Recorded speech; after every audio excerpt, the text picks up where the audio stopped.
Hello everyone, कैसे हो आप सभी। आशा करती हूँ सभी अच्छे होंगे, स्वस्थ होंगे। गाइस, आज की क्लास में हम क्लास 12th की एनसीईआरटी करने जा रहे हैं और बिल्कुल शुरू से लेकर और लास्ट चैप्टर तक मैं आपको कंप्लीट क्लास 12th की एनसीईआरटी करवाऊंगी ज्योग्राफी सब्जेक्ट की। ठीक है, जो कि आपके पीजीटी लेवल के लिए, नेट लेवल के लिए और टीजीटी लेवल, तीनों ही लेवल्स के लिए मोस्ट इंपॉर्टेंट होंगी।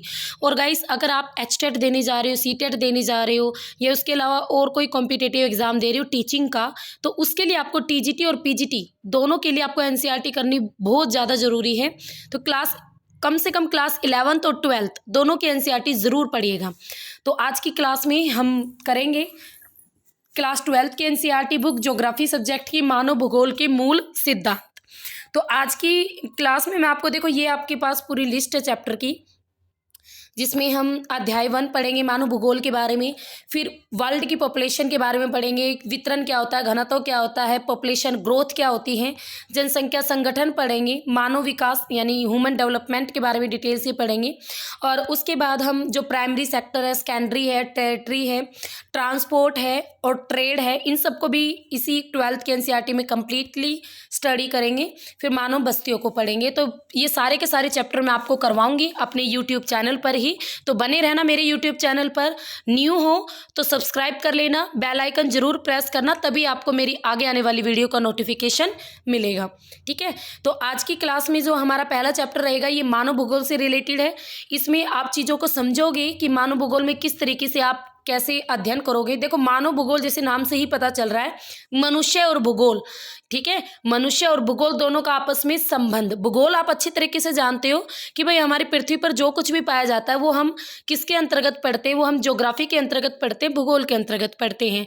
वहीं अगर हम मानव भूगोल की बात करें तो उसमें वो सारी चीज़ें आ जाएंगी जो कहीं ना कहीं मनुष्य को इफेक्ट करती हैं। वही सारे टॉपिक आएंगे जो जो हमारी जैसे पॉपुलेशन लगा लो, तो उसमें हम मानव की पॉपुलेशन, सेक्स रेशो, लिंग अनुपात, साक्षरता, ठीक है, जनसंख्या वृद्धि, घनत्व, तो इन सबको हम पढ़ते हैं, है ना। और ये सारी चीज़ें कहीं ना कहीं मनुष्य से संबंधित होती हैं। तो मानव भूगोल के अंदर आप इन्हीं सभी विषयों का अध्ययन पूरा डिटेल से करोगे। तो सबसे पहले भूगोल में एक टाइम ऐसा भी आया था गाइस जब द्वैतवाद आया था। द्वैतवाद यानी भूगोल में वाद विवाद उठने लग गए थे कि भूगोल को 2 पार्ट में बांट दिया जाना चाहिए। तर्क वितर्क शुरू हो गए थे भूगोल वेताओं के बीच, ज्योग्राफर्स के बीच। ठीक है, तो बहुत कईयों ने कहा कि जो भूगोल है उसको सिद्धांतिक तौर पर बनाना चाहिए, यानी थ्योरीज बनानी चाहिए भूगोल के अंदर। और कईयों ने ये कहा कि नहीं, ऐसा नहीं होना चाहिए, हर चीज़ का विवरण करना चाहिए, उनको एक्सप्लेन करना चाहिए, इजी ढंग से समझाना चाहिए। तो अलग अलग ज्योग्राफर का अलग अलग मीनिंग था भूगोल को लेकर, और भूगोल में क्या होना चाहिए, मतलब क्या नहीं होना चाहिए, सबके अपने अपने अलग अलग सिद्धांत थे। ठीक है, अब नॉर्मली तौर पर अगर हम भूगोल की बात करें ना गाइस, तो हम भूगोल को पृथ्वी के रूप, तूफान की आंख, नदी के मुख, हिम नदी, यानी हम बहुत कुछ पढ़ते हैं भूगोल में। जैसे अर्थ में जो फॉर्म ऑफ अर्थ है, और आप चक्रवात पढ़ते हो, नदियाँ द्वारा बनी सतलाकृतियाँ, हिम नदी द्वारा, और मिट्टी, यानी सब कुछ पढ़ा जाता है। और इसी प्रकार जैसे आप ये सारी चीज़ें पढ़ते हैं ना, उसी प्रकार हम गाँव नगरों का वर्णन जीवों के रूप में करते हैं। जो ज्योग्राफर है ना, वो नगरों का वर्णन करते हैं, गांव का वर्णन करते हैं, किस रूप में करते हैं, जीवों के रूप में। एक जीव मान की कि ये नगर है, नगर को ज्योग्राफी के अंदर एक जीव के रूप में व्याख्यात किया जाता है। जैसे जर्मन भूगोलवेता जो थे, यानी जो जर्मनी के भूगोलवेता थे, उन्होंने किसी भी राज्य और देश का वर्णन जीवित जीव के रूप में किया था। ये क्वेश्चन आता है एग्जाम में, किन भूगोलवेताओं ने राज्यों का वर्णन जीवित जीव के रूप में किया, तो वो कौन थे गाइस, जर्मन भूगोलवेता। ठीक है, तो ये इस तरीके से सारी चीज़ों का अध्ययन किया गया है। अब देखो, यहाँ पर मानव भूगोल की कुछ डेफिनेशंस हैं, और अगर आप पीजीटी लेवल का एग्जाम देते हो तो आपको डेफिनेशंस पता होनी चाहिए, क्योंकि एग्जाम में सीधा आता है, डेफिनेशन डाल देगा और एग्जामिनर पूछेगा कि ये किसने कहा है। तो पहली डेफिनेशन देखते हैं, मानव भूगोल मानव समाज और धरातल के बीच संबंधों का संश्लित अध्ययन है। ठीक है, जो मानव समाज है और जो धरातल है, जो हमारा स्ट्रक्चर है, उनके बीच संश्लेषित अध्ययन है। तो ये रैटजेल महोदय ने कहा था। रैटजेल एक फेमस पर्सनैलिटी थी, इनकी एक फेमस बुक भी थी एंथ्रोपोजोग्राफी, है ना, बहुत फेमस बुक थी इनकी। नेक्स्ट जो डेफिनेशन आती है वो ये है, मानव भूगोल अस्थिर पृथ्वी और क्रियाशील मानव के बीच परिवर्तनशील संबंधों का अध्ययन है। ये डेफिनेशन पीजीटी में आ भी चुकी है, एचटेट पीजीटी में ये डेफिनेशन आ चुकी है। कि मानव भूगोल अस्थिर पृथ्वी यानी ऐसी पृथ्वी जिसमें मूवमेंट चलती रहती है, और क्रियाशील मानव मानव का तो आप सबको पता है काम करता ही रहता है, उन दोनों के बीच जो संबंध है जो चेंजेबल हो रहे हैं उनका अध्ययन है। तो ये कहा था एलन सी सैंपल ने। सैंपल जो कि रेडजेल की क्या थी, स्टूडेंट थी, रेडजेल महोदय की स्टूडेंट थी सैंपल। नेक्स्ट डेफिनेशन आती है विडाल डी ला ब्लास की, जो कि मोस्ट इंपॉर्टेंट है। इसमें क्या था, हमारी पृथ्वी को नियंत्रित करने वाले भौतिक नियमों और इन पर रहने वाले जो जीव हैं उन जीवों के मध्य के संबंधों के अधिक संश्लेषित ज्ञान से उत्पन्न संकल्पना है। ये थी विडाल डी ला ब्लास की डेफिनेशन। ठीक है, तो पृथ्वी को, हमारी पृथ्वी को बहुत सारे ऐसे भौतिक नियम है जो प्रभावित करते हैं, और हमारे जो जीव हैं जो इस पर रहते हैं उन सब के बीच अध्ययन। देखो आप सबको पता है बर्फीले इलाकों में आपकी कम पॉपुलेशन होती है क्योंकि वहाँ का जो क्लाइमेट है वो रहने योग्य नहीं है, जबकि आपकी जो मध्य अक्षांश है जैसे 23.5 डिग्री से लेकर 30 डिग्री तक का जो एरिया है यहाँ पर ज़्यादा घने बसे लोग हैं। क्यों? क्योंकि यहाँ का क्लाइमेट अच्छा है, लोगों को रहने के लिए अच्छी सुविधाएं हैं, इस वजह से, है ना। जबकि पर्वतों पर लोग कम रहते हैं। तो कहीं ना कहीं जो भौतिक स्ट्रक्चर है, जो फिजिकल स्ट्रक्चर है वो हमें प्रभावित करते ही करते हैं। तो यही कहना चाहते हैं विडाल डी ला ब्लास। तो ये थी कुछ डेफिनेशंस, तीनों डेफिनेशंस आपको पता होनी चाहिए और जो कि आपके लिए इंपॉर्टेंट है। अब आगे आता है मानव भूगोल की प्रकृति। प्रकृति यानी नेचर, नेचर यानी इसमें क्या क्या शामिल किया जाता है। ठीक है, तो भौतिक भूगोल के अगर हम बात करें आपके भौतिक भूगोल में जैसे भू आकृति, मिट्टी, जलवायु, जल, वनस्पति, प्राणी जात, ये सब कुछ आ जाता है। ये इसे कहते हैं फिजिकल ज्योग्राफी। ठीक है, और वहीं अगर हम मानव भूगोल की बात करें तो यहाँ पर गृह, गांव, नगर, सड़कें, रेल मार्ग, परिवहन, उद्योग, खेत, पतन और दैनिक जीवन में हम जो वस्तुएं यूज करते हैं ये सभी तत्व कहीं ना कहीं मानव के द्वारा निर्मित भी किए गए हैं कहीं ना कहीं, और मानव को इफेक्ट भी डालते हैं। तो इन सबको मानव भूगोल के अंदर पढ़ा जाता है। क्लियर, गॉट इट, आगे बढ़े। अब आता है ये, इसमें ये दिखाया गया है कि मानव ने किस तरीके से टेक्नोलॉजी को अपनाया, और जैसे हमारे नेचर है उसमें भी काफ़ी परिवर्तन भी किए, और नेचर पर कई बार अपनी विजय भी हासिल की, और कहीं ना कहीं पर्यावरण ने भी मनुष्य को प्रभावित किया, और मनुष्य ने भी पर्यावरण को प्रभावित किया। तो दोनों ने आपस में इंटरेक्ट भी किया बहुत सारी चीज़ों को लेकर। बट जब हमारी नेचर ज़्यादा हैवी रही तो उसे कहा पर्यावरणीय निश्चयवाद। यानी जब पर्यावरण जैसे एकदम से बाढ़ आ गई और सब कुछ बहा ले गई तो उस वक्त क्या, नेचर हावी है मनुष्य पर, मनुष्य जानबूझ के भी कुछ कर नहीं पाता उस टाइम पर, एकदम से फ्लड आ जाए, एकदम से भूकंप आ जाए उस टाइम पर। ठीक है, तो इस तरीके की चीज़ों को कहते हैं पर्यावरणीय निश्चयवाद, है ना। जब नेचर ही सब कुछ हो जाती है और मनुष्य सिर्फ डर कर बैठ जाता है और मनुष्य के पास और कोई रास्ता नहीं होता। ठीक है, ये स्टोरी है जो कि इंपॉर्टेंट नहीं है। और जैसे कि अगर हम बात करें प्रकृति के साथ सामंजस्य की, भाई सिंपल सी बात है, जैसे आदिम समाज के लोग हैं यानी जो ऐसी जनजातियां हैं जो जंगलों में रहती हैं, सब कुछ अपने खाने लायक सब कुछ जंगलों से प्राप्त करती हैं, जंगलों में ही वहीं पर अपना पूरा जीवन व्यतीत कर जाते हैं। तो इस प्रकार की जो जनजातियां वो हमें कहीं ना कहीं बताती है कि प्रकृति के साथ हम एडजस्टमेंट कैसे कर सकते हैं। ठीक है, वो प्रकृति में पाई जाने वाली एक प्रकृति में ही उन्हीं को ही पूजते हैं, नेचर को ही पूजते हैं और उसको एक शक्तिशाली बल मानते हैं, सम्मान योग्य मानते हैं। और अगर कोई अन्य व्यक्ति प्राकृतिक संसाधन यानी जो हमारे नेचुरल चीज़ें होती हैं उनको हानि पहुंचाता है, जैसे जंगलों को काट रहा है, तो इस प्रकार की क्रियाओं के लिए वो उन्हें दंडित भी करते हैं। और कई बार तो ऐसी जनजातियां होती है जो बाहर के लोगों को अपने यहाँ आना भी पसंद नहीं करती, है ना। तो इस प्रकार से एडजस्टमेंट भी चलता है मनुष्य और प्रकृति के बीच में। समय के साथ साथ लोग पर्यावरण को भी समझते हैं और प्राकृतिक बलों को भी समझने लग जाते हैं। कहीं ना कहीं हमें पता है जिस दिन नेचर हावी हो गई मनुष्य पर, पूरी अर्थ को भी तबाह कर सकती है ना। तो कहीं ना कहीं हमें नेचर को भी ध्यान में रखकर ही अपना विकास करना चाहिए। अब उसके अलावा इतना तो आपने देख लिया, उसके अलावा क्या होता है, जो मानवीय क्रियाएं, इनमें सांस्कृतिक भूदृश्य भी आते हैं। जैसे हम स्वास्थ्य से रिलेटेड हॉस्पिटल बनाते हैं, हम बड़ी बड़ी बिल्डिंग्स बनाते हैं, हमारे खेत हैं, हमने फलोद्यान मैदान बनाए हैं। ठीक है, हमने पहाड़ियों में चारागाह बनाए हैं, हमारी बंदरगाहें हैं, सी पोर्ट्स हैं, समुद्री मार्ग है, रास्ते हैं, अंतरिक्ष में हम उपग्रह बना रहे हैं। ठीक है, तो ये सब कुछ क्या है, ये सब कुछ है हमने प्रकृति पर विजय प्राप्त करके उस नेचर पर भी विजय प्राप्त की है मनुष्य ने। और इसी को ही क्या नाम दिया गया है, संभववाद। यानी मनुष्य सब कुछ कर सकता है, पूरी संभावना है हर चीज करने की, है ना। तो इसको नाम दिया गया संभववाद। एक निश्चयवाद था जिस पर नेचर हैवी थी। अब संभववाद में क्या था भाई, मनुष्य प्रकृति में थोड़ा बहुत हेर फेर कर सकता है, कहीं ना कहीं मनुष्य हावी पड़ता है प्रकृति के ऊपर, नेचर के ऊपर, है ना। तो धीरे धीरे प्रकृति का मानवीकरण भी हो जाता है और मनुष्य अपनी छाप भी छोड़ जाता है प्रकृति पर, है ना। आगे देखते हैं। तो अब आती है एक और नई संकल्पना जिसे बोलते हैं पर्यावरणीय निश्चयवाद या संभववाद के बीच वाली संकल्पना, जिसका नाम था नव निश्चयवाद। मैंने आपको दो पढ़ा दिए, एक तो निश्चयवाद, एक संभववाद। निश्चयवाद में आपकी नेचर हैवी रहेगी, मनुष्य उसके सामने झुका हुआ रहेगा, है ना। जैसे भूकंप आया, मनुष्य कुछ क्या कर सकता था, दब के मरेगा ही। दूसरा संभववाद, जिसमें क्या हुआ भाई, मान लो जो भी एक एरिया है, जैसे जापान जैसे है, वहाँ पर भूकंप ज़्यादा आती है, तो मनुष्य ने अपने घर इस तरीके के बनाए कि ज़्यादा ही बहुत तेज़ भूकंप आए जब तो कह नहीं सकते, बट अगर छोटे मोटे झटके आए तो उनको कोई नुकसान नहीं होगा। तो कहीं ना कहीं मनुष्य ने नेचर पर अपनी जीत हासिल की है ना। तीसरी जो आती है ना, वो ये आती है नव निश्चयवाद, यानी रुको और जाओ निश्चयवाद का नाम भी इसे दिया गया था। इसमें क्या था, इसमें एक चीज़ थी, देखो चौराहे पर आप ये देखते हो ना, बत्तियाँ, लाल बत्ती, हरी बत्ती, है ना, ये देखते हो ना, हरी बत्ती, लाल बत्ती।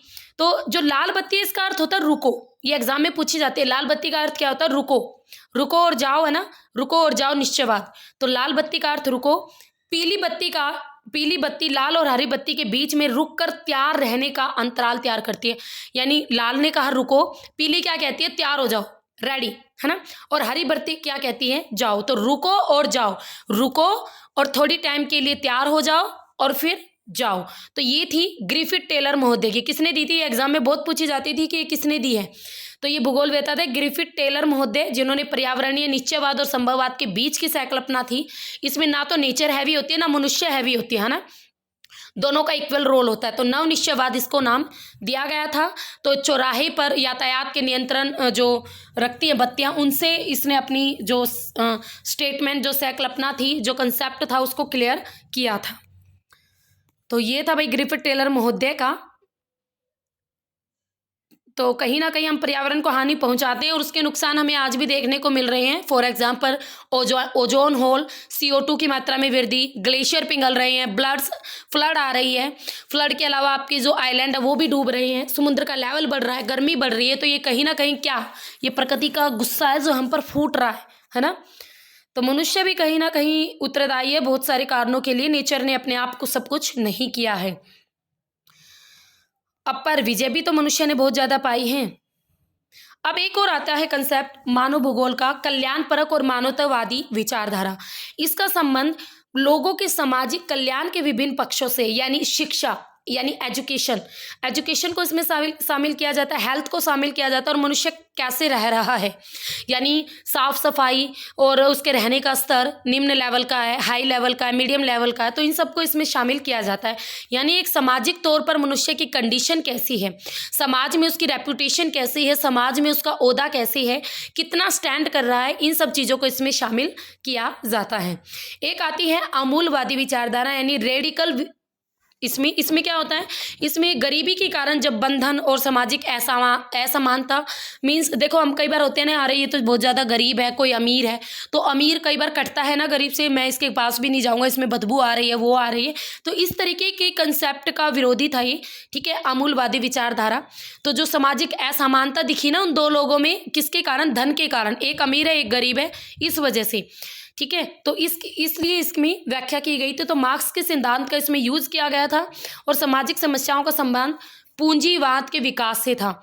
यानी कहीं ना कहीं जो हमारी सामाजिक समस्याएं हैं, अगर हमारे पास पैसा आ जाता है तो हम काफ़ी समस्याओं को सुलझा सकते हैं। तो इस चीज़ से ये रिलेटेड थी। नेक्स्ट आती है व्यवहारवादी विचारधारा। गाइस अगर PGT लेवल का एग्जाम दे रहे हो ना, तो ये सारे जो विचारधाराएं आपको पता होनी चाहिए। और दूसरी बात, अगर आप पूरा डिटेल से पढ़ना चाहते हो ना, तो मेरे चैनल पर आपको अचीवर्स एकेडमी ऐप पर आपको PGT और नेट ज्योग्राफी का पेड कोर्स अवेलेबल है। तो आप वहाँ से जा सकते हो और पेड कोर्स खरीद सकते हो। तो व्यवहारवादी विचारधारा की बात करें तो प्रत्यक्ष अनुभव के साथ साथ मनुष्य की जो जाति है, प्रजाति है, धर्म है, इन सब पर भी ज़्यादा जोर दिया गया था व्यवहारवादी विचारधारा पर। यानी बिहेव पर बहुत ज़्यादा यहाँ पर ध्यान दिया गया था।